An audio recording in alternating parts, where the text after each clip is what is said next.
Learning outcomes. After studying this module, you shall be able to learn about the corporate social responsibility, identify how asymmetric information works in an imperfect market, evaluate the role of NGOs and media in CSR, and analyze the CSR in India. Secondly, we have introduction. Corporate social responsibility is known by many other names such as socially responsible business conduct, responsible entrepreneurship, corporate citizenship, corporate accountability, or corporate sustainability.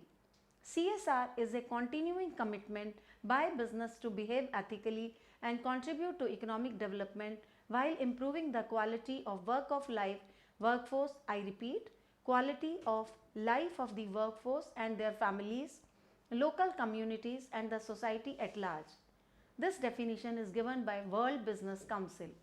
CSR encompasses the extent to which companies should promote human rights, democracy, community improvement and sustainable development objectives throughout the world.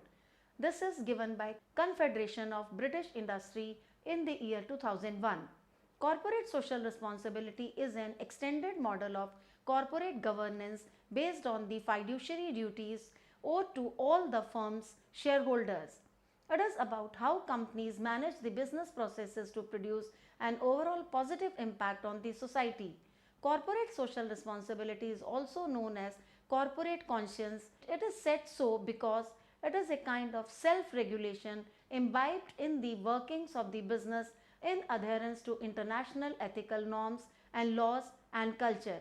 It is a way of business management wherein it functions creating a positive impact on communities, environment and society. In India, CSR has evolved over time, but it is among one of the oldest countries to incorporate CSR in its system.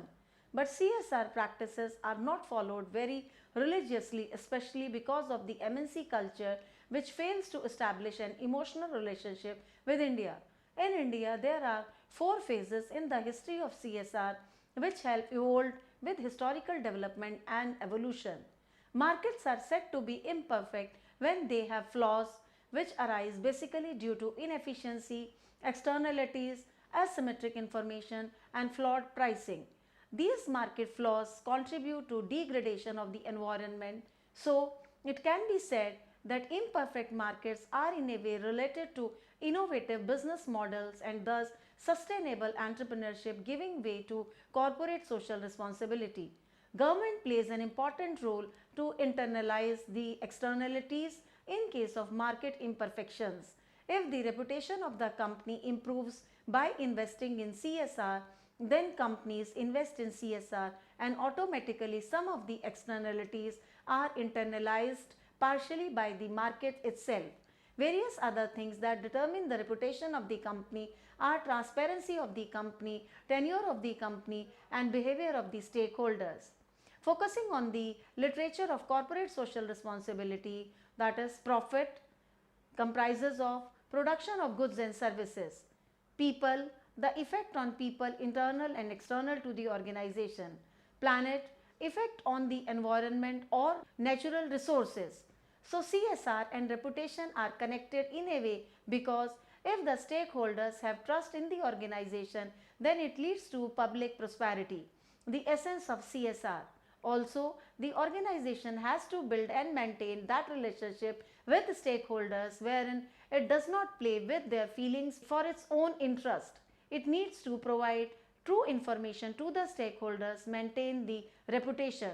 The organization with higher reputation earns higher profits and thus can engage itself more in CSR activities. So, it can be said that in an imperfect market, reputation can act as a signal for stakeholders to help them to earn more profits and thus take part in CSR activities and vice versa. Business, government and academia focus a lot on corporate social responsibility, especially environmental protection aspect of the public prosperity. So, it can be said that in opposition of the popular belief that investing in corporate social responsibility diverts resources from profitable activities, it actually creates profitable situations for the organization. Now we have imperfect markets and asymmetric information. When markets are imperfect, then perfect competition is not there. There is no perfect knowledge that flows in the market. So due to information asymmetrics, one party always has more information than the other party, which leads to exploitation of the party with less knowledge. Opportunist party may use the information to their benefit and the other party's disinterest. Due to imperfect information, there exists heterogeneous goods which may be inefficient and eventually there may be market failure. Lack of information also causes other imperfections in the market such as externalities, restricted trade and bounded rationality. Prisoner's dilemma is also one of the coordination problem due to information asymmetry. This is the framework how everything is related given by Graafland and Summit in the year 2004. Below is the reputation, CSR and regulation framework as shown in the picture. Then we have role of NGOs and media and its effect on CSR. The role of NGOs and media remains very important, especially in the current scenario, because they are the intermediary to tell the public about the doings of the corporate. As communication technology is growing, so it is easier for the media and NGO to communicate the reality of the market doings to the public. So if the media and NGO is working efficiently, then it has a greater impact on a corporate to incorporate and take part in corporate social responsibility, because then they know that if they take part in CSR, public would know it and in turn it would help in reputation building of the organization and thus increased profit. Then we have public interest. Business tycoons, academicians and companies do focus on corporate social responsibility a lot nowadays. They comply with the legal regulations and environmental regulations to fulfill the corporate social responsibilities. We have seen in the literature above that markets adhere to the corporate social responsibility to increase shareholders' profit, which can be done in ways described above. So now the question arises whether apart from the shareholders' profit, would the competitive market be willing to sacrifice its share of profit for social or public interest, and whether it is even efficient to do so. According to the shareholder primacy principle advocated by Milton Friedman in 1970, shareholders own a primary position in the profits of a company. In a free enterprise, private property system, a corporate executive is an employee of the owner of the business. He has direct responsibility to his employers. That responsibility is to conduct business in accordance with their desires, which generally will be to make as much money as possible while conforming to the basic rules of the society, both those embodied in law and those embodied in ethical customs. This definition is given by Friedman in the year 1970. According to mediating arc and progressive view, sacrificing profit for greater good of society is legal under certain conditions. Now the question arises whether firms in imperfect market should be doing this even if it is legal, because engaging in corporate social responsibility will increase the cost. So the firms will be unwilling to invest in CSR activities for public interest. They might do it under pressure or due to purely altruistic motives. In the real world, where information is asymmetric and the market is imperfect and oligopolistic, investing in corporate social responsibilities over and beyond a certain threshold may be very harmful. It may seem effective in the short run, but it might not be effective in long run unless and until the qualitative factor of reputation is working into play to bind customers, shareholders and society together. The following are the sources of evidence that show that the firms over comply with CSR activities. We have government programs. Involvement in voluntary government programs is an indicator to show that firms are involved in corporate social responsibility. There are various factors that act as determinants of the same. Some of them are stated here. participation in CSR activities is linked directly to the size of the firms. Larger firms have shown greater participation in CSR activities. Also, as stated earlier, pressure from media and NGOs is one of the factors. Also, linkages with industry might be one of the factors. Though these are indicators of CSR activities, but there is no such evidence showing positive environmental or CSR effects net of its cost. Then we have industry initiatives. Voluntary industry initiatives show same kind of response as the voluntary government programs, and here also there is no such consensus showing a net positivity.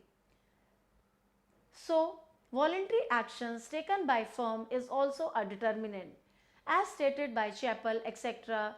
in the year 2001, ISO 14001, it is a mechanism which provides international guidelines with respect to environmental performance, betterment etc.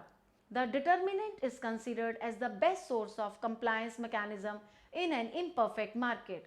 The reason why firm in an imperfect market over comply with the regulations as an opportunity to make their future better so as to build reputation. Another reason could be risk management. According to Reinhardt, in the year 2000, firms actively manage risk in this way, even if risk management policies reduce the expected value of firm's future cash flows, since people could reasonably disagree about the probabilities and magnitude of the contingent cost against which the company is insuring itself, and because the cost of the insurance are typically small, investment of this sort are consistent with the judgment rule and can survive indefinitely in slightly imperfect markets. Shareholders' will and charitable contribution. Sometimes it is the will of the shareholders to contribute for CSR activities. It might be for the sake of reputation building or might be ethical considerations. Also, there are corporate social contributions toward CSR. Both the reasons sometimes lead to over compliance of corporate social responsibility. Now we come to the last section of this module where we will discuss whether a firm should be involved in CSR activities in an imperfect market or not. We can answer this question with respect to social welfare principle.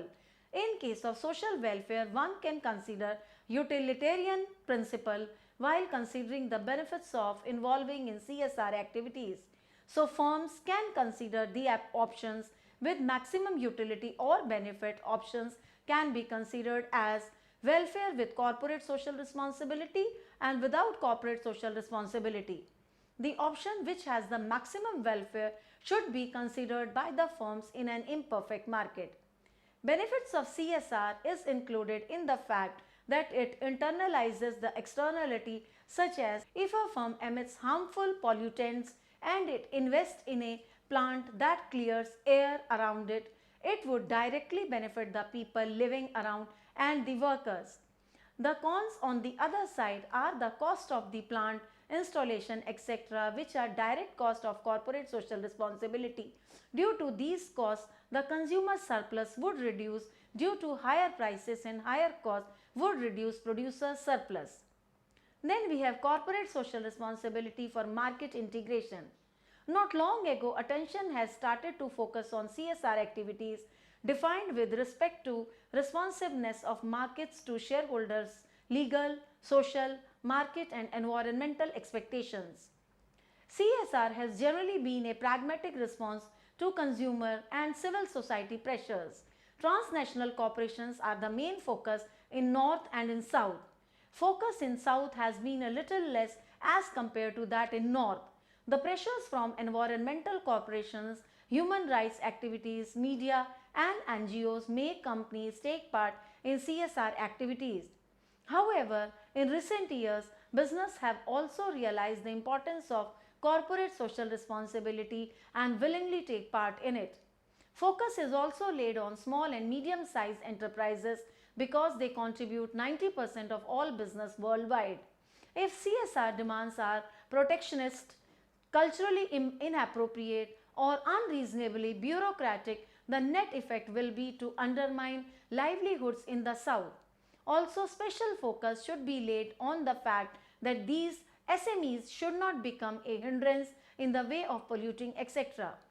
According to United Nations Industrial Development Organization, in the year 2002, support for SME development can be an important part of the CSR commitment of large companies in the context of responsibility supply chain management, and improvements in social and environmental impacts can go hand in hand with better quality and management.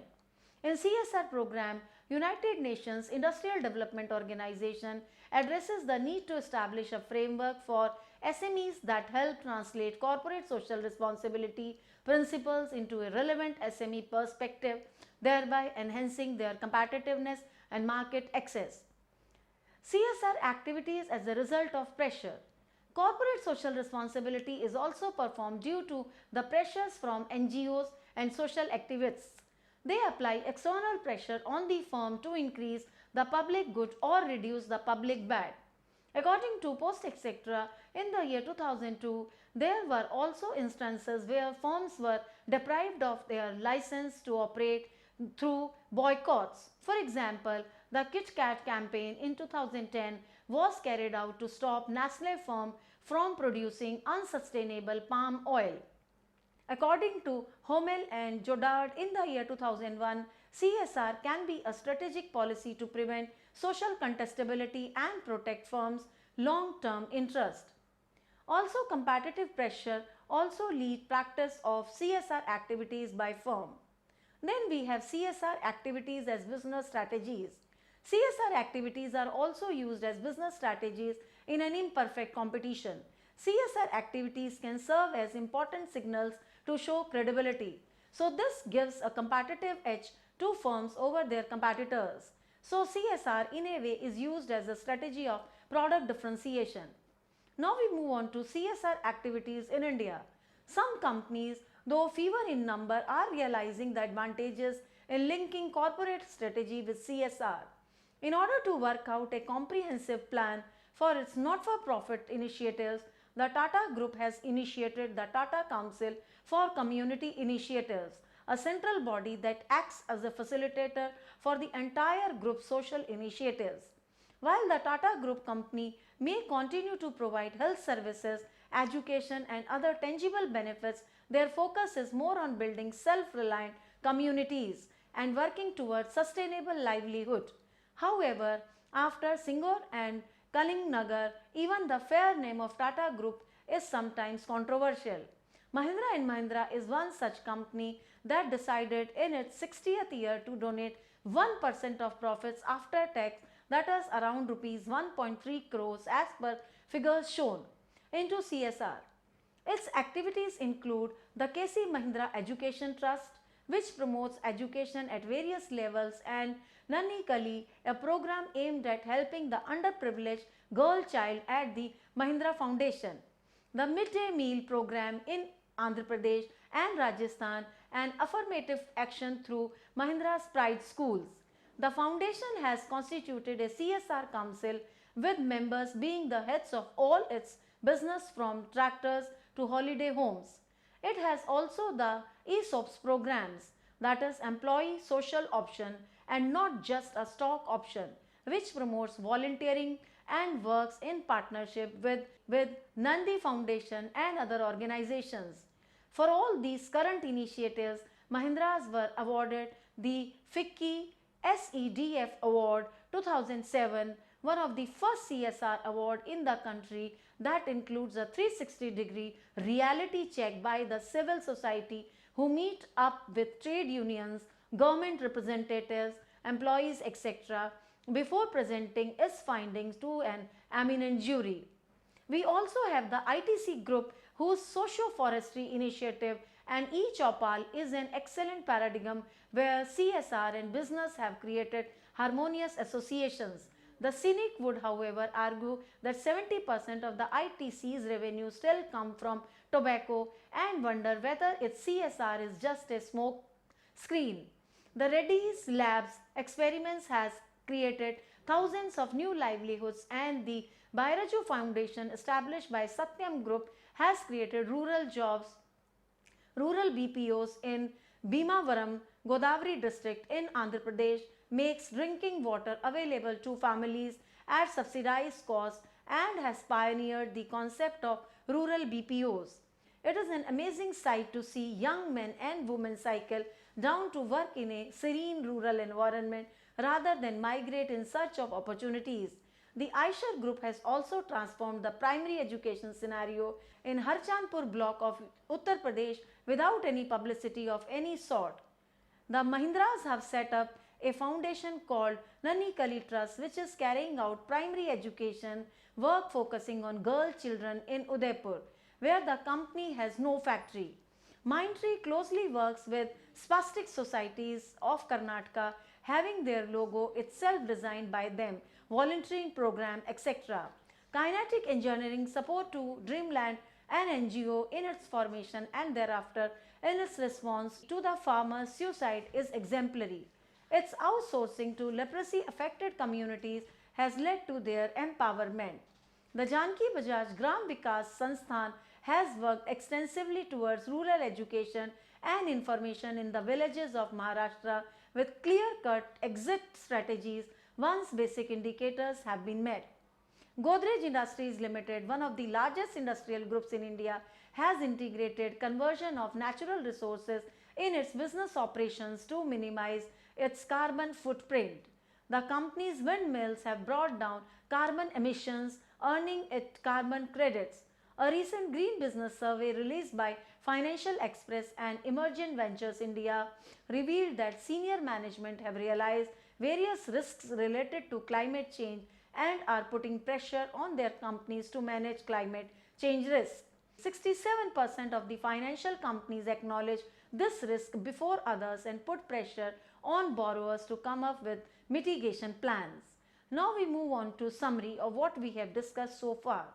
To summarize, it can be said that corporate social responsibility in an imperfect market depends largely on the reputation mechanism of the organization, which depends on efficiency of the NGOs and media, transparency of the organization, and tenure and time horizon of the company. Corporate social responsibility is also taken up by the organization as a part of their strategic moves to give credibility signals. Involvement of organization in CSR activities depends largely on shareholders' will. Corporate social responsibility is considered as a non-democratic process and it is one thing that can be considered against CSR. As said by Forrest I. Reinhardt and Robert N. Stavins in the year 2010, just because the legal system may allow firms to sacrifice profits in the social interest does not mean that firms can do so on a sustainable basis in the face of competitive pressures. Under many conditions, firms that participate in costly CSR activities will have to raise prices, reduce wages and other costs, accept smaller profits or pay smaller dividends and accept the economic consequences. After taking such measures, a firm's stock price may decline until proportional to returns and attracting new capital may be difficult because returns are below market averages. Other short-term economic consequences may include loss of market share, increased insurance costs, increased borrowing costs and loss of reputation. In the long run, the firm may face shareholders litigation, corporate takeover or closure. It is difficult for the firms to calculate the true social welfare cost due to their qualitative nature, but there are reasons to believe that investing in CSR activities improve social welfare. This depends a lot on the governance. Government rules and regulations determine in a big way the enforcement and underlying benefits of CSR activities.